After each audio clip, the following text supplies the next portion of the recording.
LPU ప్లేస్మెంట్ల రికార్డులు సృష్టిస్తోంది. Final year student 2.5 కోట్ల ప్యాకేజ్ పొందుతున్నారు. 1700 మందికి పైగా LPU స్టూడెంట్స్ 10 లక్షల నుంచి 2.5 కోట్ల ప్యాకేజెస్ పొందారు. విద్యా విప్లవం ప్రారంభమైంది లవ్లీ ప్రొఫెషనల్ యూనివర్సిటీలో. చంద్రబాబుకు చిత్తశుద్ధి లేదు అని మరోసారి నిరూపణ అయింది అన్నారు మాజీ ఎమ్మెల్యే గడికోట శ్రీకాంత్ రెడ్డి. ఇరిగేషన్ ని గాలికి వదిలేసి వ్యవసాయం దండగా అన్న చంద్రబాబు ఇప్పుడు వ్యవసాయం పైన ఇరిగేషన్ పైన చిలక పలుకులు పలుకుతున్నారంటూ ఫైర్ అయ్యారు. హంద్రీ నివాను కేవలం తాగునీటి కోసమే వాడుకోవాలి అని జీవో ఇచ్చింది చంద్రబాబే అని, సాగునీటి అవసరాల కోసం ఎన్టీఆర్ ఇచ్చిన జీవోని చంద్రబాబే కాదన్నారు అని గుర్తు చేశారు. దీనిపై చర్చకు సిద్ధమని గడికోట శ్రీకాంత్ రెడ్డి సవాల్ విసిరారు. సుదీర్ఘంగా ముఖ్యమంత్రిగా పనిచేసినటువంటి గౌరవ చంద్రబాబు నాయుడు గారు నిన్న జిల్లా పర్యటనలో తను ఇరిగేషన్ పైన మాట్లాడినటువంటి మాటలు కానీ, తను ఈ ప్రాంతానికి రాయలసీమకు ఎంత మేలు చేశాడన్న విషయం పైన ఒక్కసారి మనం మాట్లాడుకుంటే, భగవంతుడు ఎక్కువ కాలం ఉమ్మడి రాష్ట్రానికి కానీ విడిపోయిన రాష్ట్రానికి కానీ ఎక్కువ సమయం ముఖ్యమంత్రిగా ఉండే అవకాశాన్ని గౌరవ చంద్రబాబు నాయుడు గారికి ఇచ్చారు ప్రజలు కానీ భగవంతుడు కానీ. దాన్ని ఏమాత్రం సద్వినియోగం చేసుకోవాలి అన్నటువంటి తలంపు లేకుండా కేవలం మభ్యపెట్టేటువంటి మాటలు మాట్లాడుతూ తిరిగి అదే పందాన్ని అనుసరించి లబ్ధి పొందాలా అన్నటువంటి ప్రయత్నం తను చేస్తున్నట్టుగా స్పష్టంగా నిన్న పర్యటనలో తన మాటల్లో భాగంగా అర్థమైంది. 16 సంవత్సరాలు పైగా ఉమ్మడి రాష్ట్రానికి కానీ విడిపోయిన ప్రాంతానికి ముఖ్యమంత్రిగా ఉన్నటువంటి వ్యక్తి తన పేరుతో ఒక్క ప్రాజెక్టు కూడా కనీసం నామకరణ చేసిన పరిస్థితి లేదు, స్టార్ట్ చేసిన పరిస్థితి లేదు. రాయలసీమను సస్యశ్యామలం చేసేస్తాను, రాయలసీమను రతనాలసీమ చేస్తానని మాటలు మాట్లాడాడు.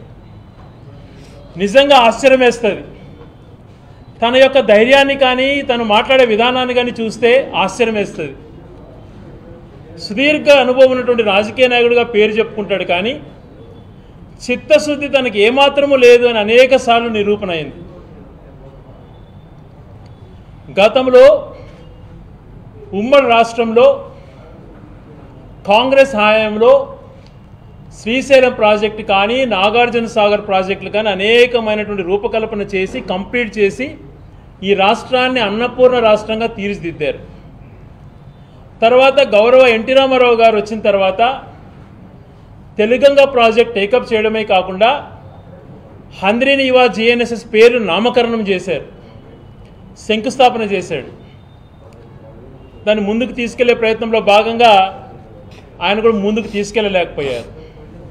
తర్వాత ఎన్టీ రామారావు గారిని వెన్నుపోటు పొడిచి దించిన తర్వాత ఉమ్మడి రాష్ట్రంలో 10 సంవత్సరాలు సుదీర్ఘంగా ముఖ్యమంత్రిగా పనిచేసినటువంటి చంద్రబాబు నాయుడు గారు కనీసం ఇరిగేషన్ మాట ఎత్తకుండా తన ఆత్మకథలు రాసుకుంటూ వ్యవసాయం దండగా, ఉద్యోగాలు ఇవ్వడం దండగా అని మాట్లాడినటువంటి వ్యక్తి ఈరోజు చిలక పలుకులు పలుకుతున్నాడు. నేనే కంప్లీట్ చేస్తున్నాను, నేనే మొదలుపెట్టాను అన్నట్టుగా. ఆ 10 సంవత్సరాలు ఒక్క ప్రాజెక్ట్ టేకప్ చేయకపోవటం వలన తెలుగంగానే అట్టే వదిలేశాడు. గాలేరు నగిరి హంద్రీ నివాను కనీసం వద్దు అని మాట్లాడాడు.